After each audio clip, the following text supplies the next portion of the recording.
Sinergia. Os irmãos sabem o que é? Sinergia. E alguns irmãos estão a dizer, lá vai o pastor, começar a mensagem complicadas que a gente não entende onde é que ele quer chegar. Os irmãos já vão entender.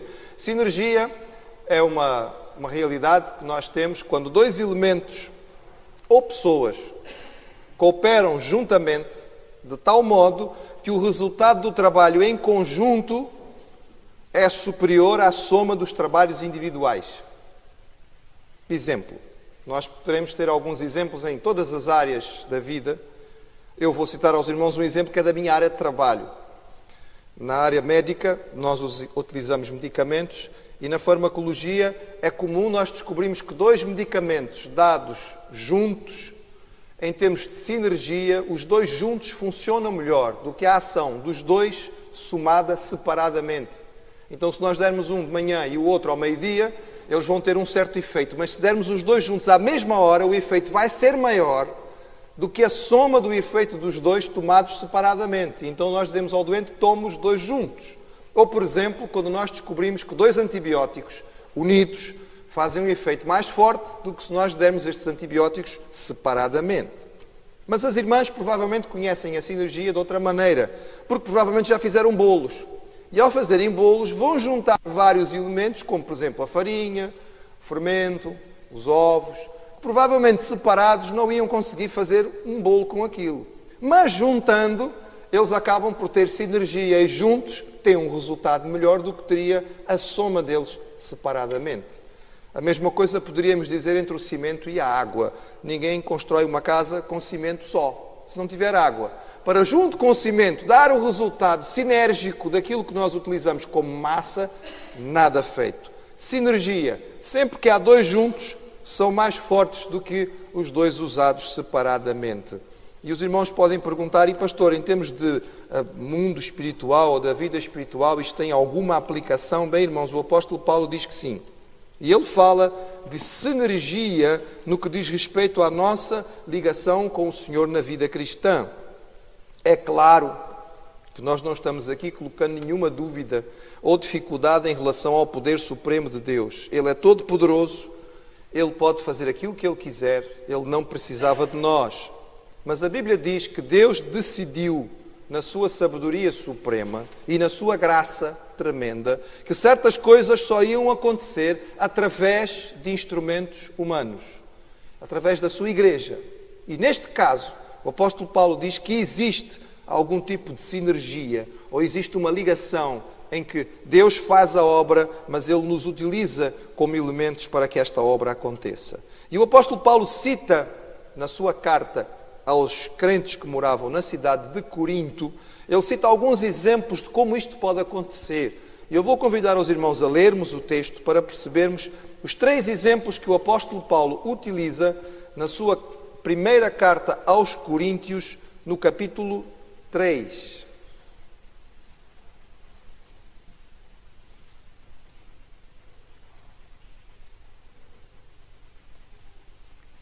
Eu vou ler a partir do versículo 1.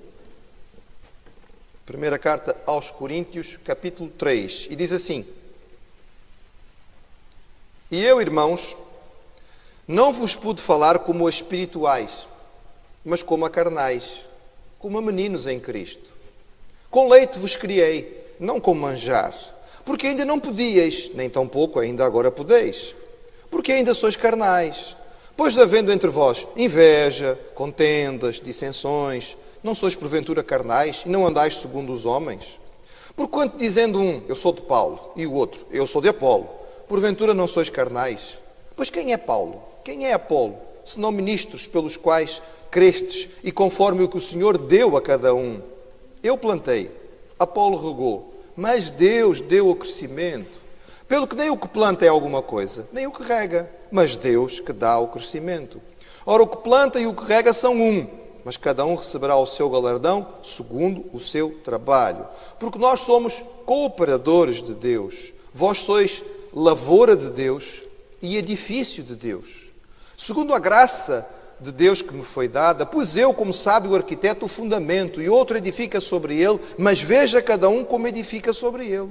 Porque ninguém pode pôr outro fundamento além do que já está posto, o qual é Jesus Cristo. E se alguém sobre este fundamento formar um edifício de ouro, prata, pedras preciosas, madeira, feno, palha, a obra de cada um se manifestará. Na verdade, o dia a declarará, porque pelo fogo será descoberta, e o fogo provará qual seja a obra de cada um. Se a obra que alguém edificou nesta parte permanecer, este receberá galardão. Se a obra de alguém se queimar, sofrerá detrimento, mas o tal será salvo, todavia como que pelo fogo. Não sabeis vós que sois templos de Deus e que o Espírito Santo habita em vós? Se alguém destruir o templo de Deus, Deus o destruirá, porque o templo de Deus, que sois vós, é santo. Ninguém se engane a si mesmo. Se alguém dentre vós se tem por sábio neste mundo, faça-se louco para ser sábio. Porque a sabedoria deste mundo é loucura diante de Deus, pois está escrito, ele apanha os sábios na sua própria astúcia. E outra vez, o Senhor conhece os pensamentos dos sábios, que são vãos. Portanto, ninguém se glorie nos homens, porque tudo é vosso, seja Paulo, seja Apolo, seja Cefas, seja o mundo, seja a vida, seja a morte, seja o presente, seja o futuro, tudo é vosso. E vós de Cristo, e Cristo de Deus. O centro da ideia que queria transmitir aos irmãos está no versículo 9. O apóstolo Paulo diz assim, porque nós somos cooperadores de Deus. A palavra grega no original usada pelo apóstolo Paulo é sunergos, que é a palavra que dá origem à palavra sinergia em português. Ou seja, Paulo está dizendo que Deus faz a obra, mas Ele deseja o nosso envolvimento e a nossa participação. E Paulo estava dizendo aos crentes daquela igreja de Corinto que estava dividida, uma igreja que estava fragmentada, que isto era uma tolice, porque nenhuma destas divisões tinha importância nenhuma. O mais importante era percebermos que a obra, que tem valor, é feita por Deus. Ele é o centro de tudo. É Ele que faz com que a obra aconteça. É Ele que a torna possível. O crente apenas deve compreender como e onde deve cooperar com o Senhor para que a glória de Deus seja manifestada. E Paulo então usa 3 exemplos que quero deixar com os irmãos. O primeiro está logo aí nos primeiros versículos. Poderíamos dizer que é o exemplo da família e da infância. Paulo está usando a ideia de crianças pequenas e lembrando-nos que nós também somos família de Deus. A ênfase bíblica sobre a família de Deus que somos nós, a igreja, significa que temos todos um Pai, o Senhor, e que somos todos irmãos. E na família nós entramos por adoção de Deus. Somos adotados por aquilo que Jesus fez por nós, reconhecendo que nós, como pecadores, não tínhamos acesso a Deus, estávamos condenados por causa dos nossos pecados, não tínhamos como resolvê-los, mas Jesus, ao viver uma vida pura, colocou-se em condições de poder pagar o preço da nossa salvação, levar a nossa morte, e por isso Ele teve que morrer numa cruz. Mas ressuscitou ao 3º dia, e crendo nele, aceitando a sua salvação, nós somos adotados na família de Deus. E se somos adotados, nascidos de novo, somos como bebés em Cristo. E precisamos de crescer. Se somos família, o alvo é o crescimento, a maturidade em Cristo. Não podemos permanecer crianças na fé, porque se o fizermos, não podemos ser integrados 100% na família de Deus. É só pensarmos, irmãos. Pensemos num bebê, lá em casa. Alguns aqui já tiveram essa experiência há muitos anos, têm que fazer um esforço para lembrar. Outros passaram pela experiência há pouco tempo, está fresquinha. Outros querem passar pela experiência, vão descobrir como ela é interessante. Um bebê dá muito trabalho, irmãos. Dá muito trabalho. Dá muito trabalho, irmãos. Suja muita fralda, exige muita atenção. Bem, na verdade exige atenção constante, não é? A gente presta atenção no bebê até quando ele está a dormir. E não contribui com nada, não é?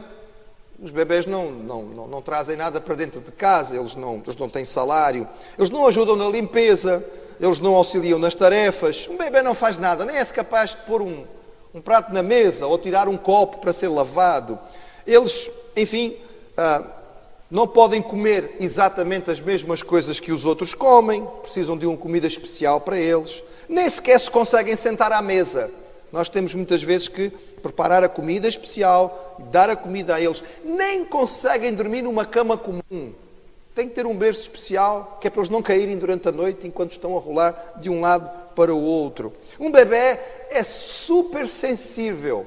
Já repararam? Os bebés não têm tolerância nenhuma. A tolerância do bebê é zero. Qualquer coisa que o incomode, ele imediatamente manifesta o seu desagrado, normalmente com choro e berros altos, para que toda a gente saiba que está ali o senhor da casa, que tem que ser atendido.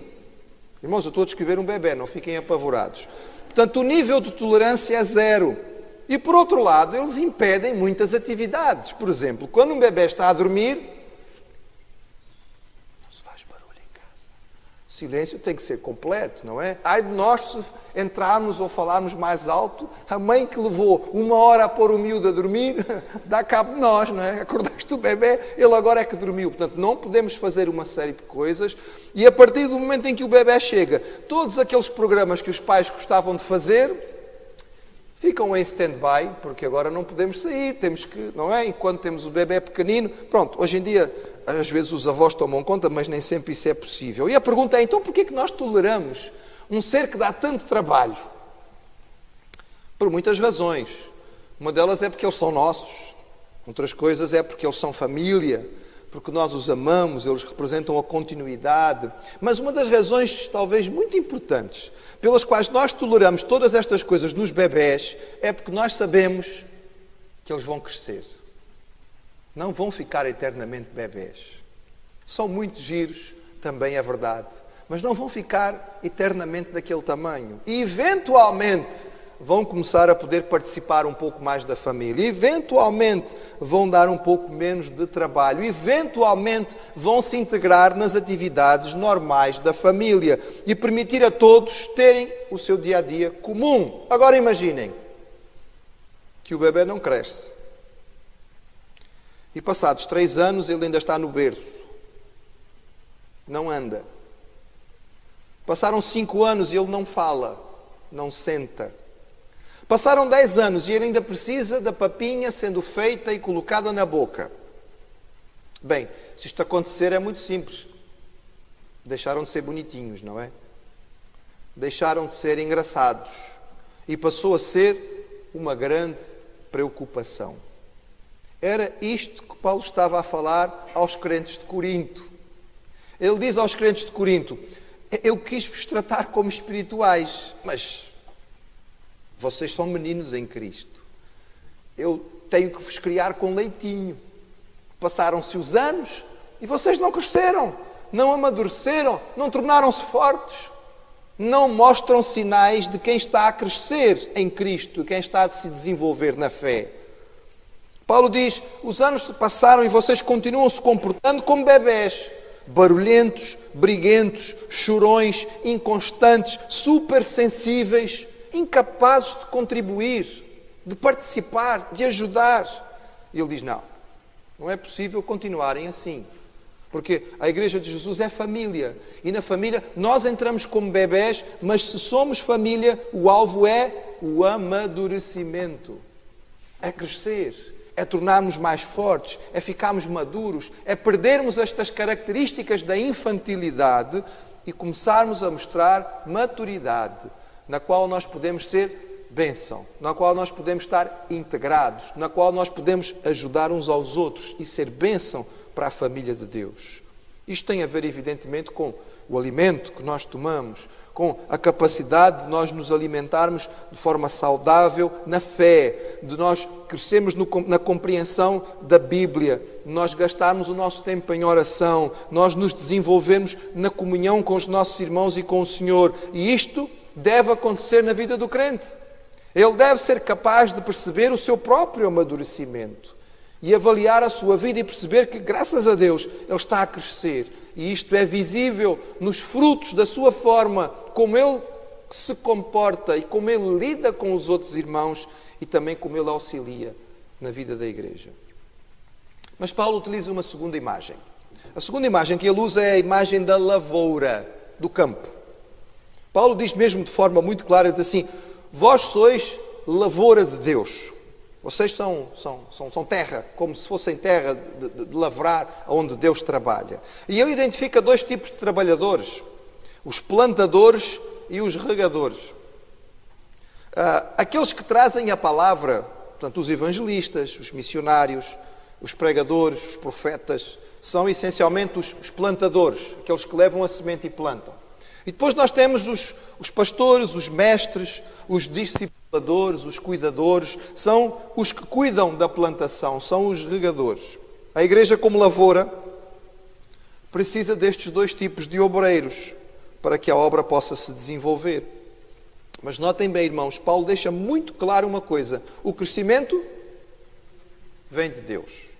O crescimento vem de Deus. Ele diz: eu plantei, Apolo regou, mas Deus deu o crescimento. Nós não sabemos como é que o crescimento acontece. O agricultor não sabe como o crescimento acontece. Ele não consegue produzir o crescimento. Ele pode estudar, irmãos. E há agricultores que estudaram e entendem muito da semente. Escolhem o melhor tipo de semente, preparam da melhor maneira o terreno. Mas eles põem a semente no terreno e esperam que aconteça. Não há mais nada que eles possam fazer. E às vezes não acontece como se esperava, porque não é ele que faz o crescimento. O agricultor limita-se a semear, mas quem dá o crescimento é Deus. Ele pode usar o melhor terreno, tratar o campo da melhor maneira, tirar as ervas daninhas, colocar fertilizante, mas isso não dá uma garantia absoluta de que o resultado vai ser perfeito. E quando Paulo usa a ideia da lavoura, nós nos lembramos de uma parábola que Jesus contou e que se encaixa perfeitamente aqui. Os irmãos se lembram? A parábola do semeador, que está, por exemplo, em Mateus capítulo 13. E é evidente que esta parábola é usada e, talvez nós possamos dizer, quase que usada e abusada para o contexto da evangelização ou de missões quase que exclusivamente. Estamos a falar sobre 4 tipos de solo. Jesus diz que o semeador saiu a semear, lançou a semente nos campos próprios da Galileia. Eles eram separados normalmente por trechos de terra. Os trechos de terra era por onde as pessoas andavam e, portanto, era uma terra que ficava dura, e depois havia o terreno propriamente de sementeira. E diz que o semeador saiu a semear e parte do terreno caiu naqueles pedaços de caminho onde as pessoas andavam, era terra dura e a semente não pôde penetrar. Ficou a semente ali em cima. As aves viram, chegaram, pegaram a semente e foram embora. Parte da sementeira caiu numa terra que era rasinha, estava cheia de pedras, não deu para entrar. Ele diz: nasce depressa, mas o sol vem com força, e como não tem raiz, morre, porque não tem onde ir buscar água. Ele diz: outra parte caiu numa terra que até cresceu, mas cresceu junto com muita erva daninha, com mato, com espinhos. Então a planta não teve força para se desenvolver, a planta não chegou ao ponto da produção, porque estava a concorrer com erva daninha, os espinhos a sufocaram e ela não produziu. E houve a semente que caiu em boa terra. Esta cresceu e deu amplamente, chegando ao ponto de ser aquela semente que Jesus diz que deu mesmo 100 por 1. E normalmente, irmãos, nós interpretamos isto como um texto evangelístico a respeito da diferença que a palavra faz no coração das pessoas que a ouviram e que nunca tenham ouvido. Mas, irmãos, atenção, a interpretação que Jesus deu foi que a semente é a palavra de Deus. A semente é a palavra de Deus. E sendo assim, irmãos, a interpretação não pode ser só evangelística. Ou os irmãos deixaram de ouvir a palavra de Deus. Quando vêm ao culto e o pastor prega, está pregando a sua própria palavra ou a palavra de Deus? Espero que pregue a palavra de Deus. Então, se é a palavra que é anunciada, irmãos, este texto não pode ser só interpretado evangelisticamente, mas tem que ser interpretado para nós, que eventualmente já recebemos e já aceitamos. Por vezes, irmãos, nós temos nos tornado terrenos duros, palmilhados. Já ouvimos tanta coisa, já ouvimos tantos sermões, já tivemos tantas experiências, já lemos tantos livros, já vimos tantos pregadores, que quando a palavra é aberta mais uma vez, os nossos corações não estão abertos. Nós reparamos no pregador e gostamos de um, não gostamos do outro. Nós fazemos avaliações da qualidade da sua pregação e da sua homilética. Nós prestamos atenção na organização das frases, da maneira como ele usa as palavras. Nós gostamos ou não gostamos da linha de argumentação. Enfim, há tanta coisa à volta daquilo que acontece que, por vezes, nós estamos a ouvir e nós descartamos. O nosso coração ficou duro. Nós não deixamos que sequer que a semente entre. É por isso, irmãos, que é possível, num culto, terminarmos e algumas pessoas lá fora falam com o pastor e dizem: pastor, fui muito abençoado, o culto foi uma bênção para a minha vida, olha, esta palavra era o que eu estava a precisar ouvir. E há pessoas que cruzam com o pastor, possivelmente nem falam, mas alguns vão falar para chamar a atenção de alguma coisa que acharam que não correu bem no culto, alguma coisa que estava errada. E se a gente quiser pedir a este irmão que nos fale sobre a mensagem que acabou de ouvir, provavelmente nem se lembra qual foi o texto usado. E todos nós corremos este risco, de nos tornarmos terreno duro, porque vamos ouvindo e na hora de ouvir colocamos no automático. Às vezes temos nos tornado terra pedregosa. Até ouvimos a palavra, irmãos, mas nós não meditamos, não gastamos tempo com ela. Ouvimos a mensagem uma vez, mas não tomamos nenhuma nota, não guardamos nada na nossa mente, não tomamos atenção aos pormenores, não voltamos a meditar naquele texto durante a semana. E aquilo que penetra da palavra e que foi ouvido aqui, irmãos, é tão pouco, fica só na superfície. E é assim, irmãos, viver de superficialidade não dura muito tempo. Porque assim que as dificuldades vêm, e assim que o sol aquece, assim que vêm os momentos menos bons, se nós não tivermos dado a oportunidade à palavra de penetrar nas nossas vidas, não vamos ter bases suficientes para suportar. A planta pode ser bonita, mas se ela não tiver raízes, o primeiro vento mais forte que der vai fazer com que ela caia. E a culpa foi do terreno, porque a semente era boa. Às vezes, irmãos, temos sido terrenos com espinhos. Nós até aceitamos a palavra, mas nós temos tanta concorrência para ela que fica difícil ela frutificar. As concorrências são muitas.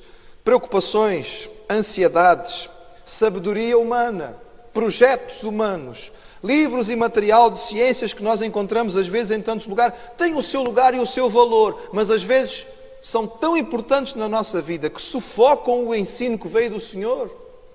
É como toda esta erva daninha e a semente que estava a tentar produzir alguma coisa não consegue.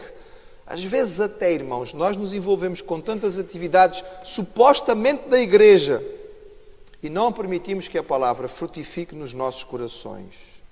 Irmãos, mas há, graças a Deus, terreno bom. E nós precisamos ser terreno bom. Veja, irmãos, a nossa responsabilidade não é fazer o trabalho da palavra. A palavra faz o trabalho. A semente é a palavra. Ela é lançada nos nossos corações. O que nós podemos fazer é com que o terreno do nosso coração seja o melhor possível.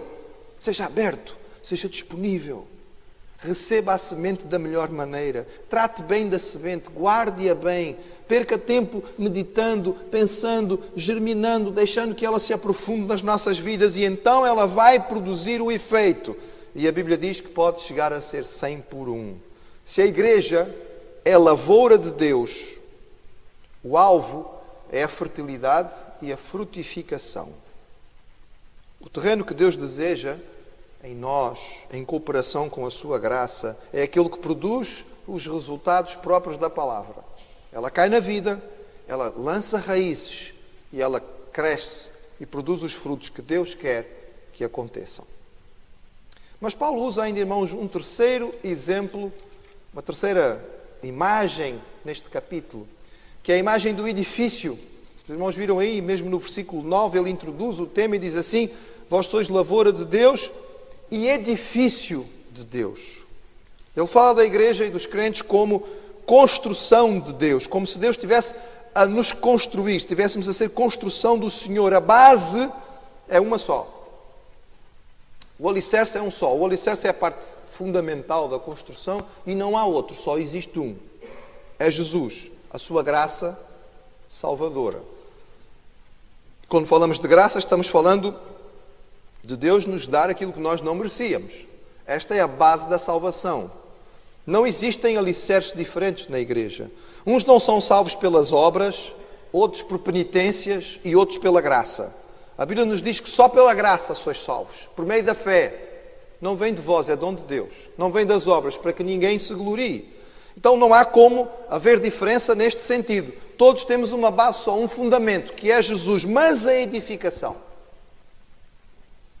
O apóstolo Paulo diz que aqui nós temos que permitir que a ação de Deus em nossas vidas faça a diferença. E a edificação pode ter qualidades diferentes. Paulo diz que os materiais não são iguais.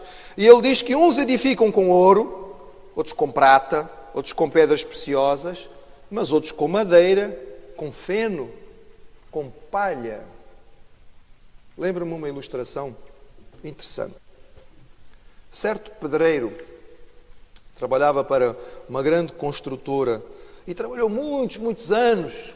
Era um bom trabalhador, conhecido pela qualidade do trabalho que fazia. Mas depois de tantos anos ele estava cansado e queria a sua reforma. E ele foi ter com o patrão e disse: patrão, chega, já são muitos anos, eu quero reformar-me. Mas faltam só mais alguns meses. Não, mas eu quero, veja lá, eu tenho que me dar a reforma. E diz: ok, então vamos lá, eu vou-lhe pedir só mais um trabalho. Patrão, não, tem que ser, eu tenho direito, você ainda não completou o tempo. Só mais este, faça só mais este trabalho. E depois pronto, depois você está livre. E o pedreiro, apesar de tudo, fez lá as contas, chegou à conclusão que se calhar valia a pena esforçar-se mais um bocadinho e se apresentou finalmente para o seu último trabalho, a última casa que ele ia construir. E o patrão levou, mostrou o terreno, disse adeu à planta e disse: olha, é aqui que você vai construir a casa, este é o seu último trabalho, é a sua última casa. E ele foi. Mas ele não queria nada. Não apetecia, já estava tão farto daquilo. Lá ele começou aquela construção, contrariado, e ele construiu aquela casa, mas sem brio, sem esmero nenhum. Foi fazendo o trabalho assim, de qualquer maneira. Ele não se preocupou com os pormenores, usou materiais de segunda qualidade, fez a obra depressa, não deu tempo suficiente para algumas coisas ficarem em condições como deviam, nem sequer aquelas coisas básicas como tirar as medidas 100% corretas. Ele foi dando um jeito aqui, o outro ali, para que as coisas fossem ficando, e a casa foi ficando quase que podemos dizer de qualquer maneira. Foi uma maneira triste dele terminar a sua função. Foi uma maneira triste dele terminar a sua carreira naquela empresa. Mas finalmente ele acabou a casa. Ele lá sabia o que tinha feito. E o patrão acompanhou, supervisionou. Ele até conhecia bem aquele trabalhador, mas ele não disse nada. Deixou o homem trabalhar até ao fim. E quando ele terminou o trabalho, lá foi o patrão supervisionar a obra antes dela ser entregue. Era a última obra do homem, era ali que ele terminava o seu trabalho. E enquanto o patrão olhava, ele percebia que havia ali muita coisa que não estava 100%, mas pronto, era o trabalho que tinha sido feito. E quando terminou, ele virou-se para o pedreiro e disse assim: aqui termina o seu compromisso conosco. E você realmente foi um bom trabalhador ao longo de toda a sua vida. Você esforçou-se pela nossa empresa. E nós queríamos dizer que estamos gratos pelo seu empenho. Mas nós não queríamos apenas dizer que estamos gratos. É muito pouco. Dizer que estamos, olha, muito obrigado, você foi um excelente trabalhador, é muito pouco. Então pensamos assim, queríamos lhe dar alguma coisa. Mas uma coisa que fosse significativa para si, que fizesse diferença. E como nós somos uma empresa de construção, não havia grandes opções em termos do que é que nós podíamos lhe dar. Então pensamos assim, vamos dar-lhe uma casa. Então cá está aqui a chave desta casa, o seu último trabalho, a casa que você acabou de construir, está aqui a chave. A casa é sua, é uma prenda nossa, para que você se lembre dos anos de trabalho nesta empresa. É daqueles momentos que a gente diz assim, eu gostava de ser uma mosquinha, para estar lá e ver a cara do trabalhador. Com que cara ficou aquele pedreiro quando ele recebeu a chave daquela que tinha sido a sua última construção e que ele sabia que não tinha sido feita com a qualidade correta? Que tristeza, talvez, para ele. Que surpresa, mas não uma surpresa boa. E fica aqui aquela ideia no ar, se ele soubesse. Mas, irmãos, a palavra de Deus diz que nós, coletivamente e individualmente, somos edifício de Deus. E se somos edifício de Deus, o alvo é a qualidade. A qualidade. Nós temos que decidir que tipo de construção vamos ser. Que tipo de material nós vamos colocar nesta construção que o Senhor faz das nossas vidas e da nossa igreja, que é edifício seu. O irmão quer ser o quê? Um palácio de ouro e de marfim, ou uma cabana de feno e palha? Não será triste se, quando chegarmos ao fim da nossa carreira, nós descobrimos que nós levamos de forma vã de forma leviana uma coisa tão séria quanto a construção que Deus fazia das nossas vidas? Será que quando nós temos oportunidades, quando surgem situações na nossa vida, quando nós temos responsabilidades que nos são dadas, quando nós temos algo para fazer, quando nós temos algo para dizer, nós lembramos que isto que estamos fazendo, que isto que estamos vivendo é parte desta construção de Deus em nós, e isto que vivemos e fazemos está sendo feito com que qualidade? Ouro? Prata? Palha? Paulo diz que o teste vai ser um só: fogo. Literalmente aqui pode-se dizer a frase que os nossos jovens muito gostam de dizer, né? Fogo. Irmãos, é fogo. Aqui é fogo mesmo. Vai ser fogo. E só vai escapar o que for bom. Porque se a construção for de ouro, irmãos, pode vir fogo à vontade, que a única coisa que vai fazer é refinar. Agora, se for palha, aí diz o apóstolo Paulo, olha, vai salvar mesmo por um triz. Foi salvo como que pelo fogo. Lembremos, irmãos, a obra é de Deus. Mas Paulo diz que nós somos cooperadores. Há alguma sinergia aqui que nós nem entendemos 100%, mas há uma parte nossa. E o extraordinário é que, nisto tudo, o Senhor, além da salvação que nos garante, ainda nos promete galardão. Ainda nos promete galardão, de acordo com a qualidade com que nós vivemos para Ele.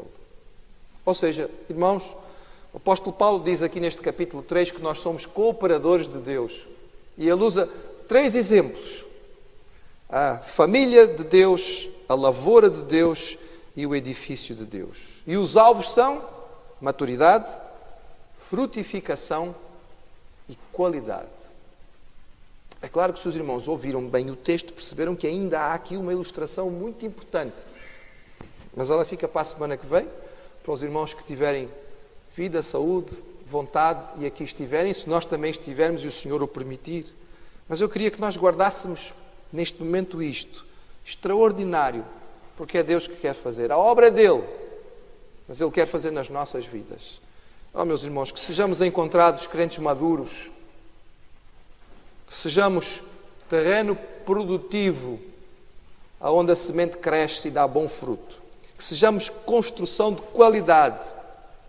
E certamente vai ser diferente aquilo que Deus vai poder fazer na vida de alguém que vive desta maneira. Amém?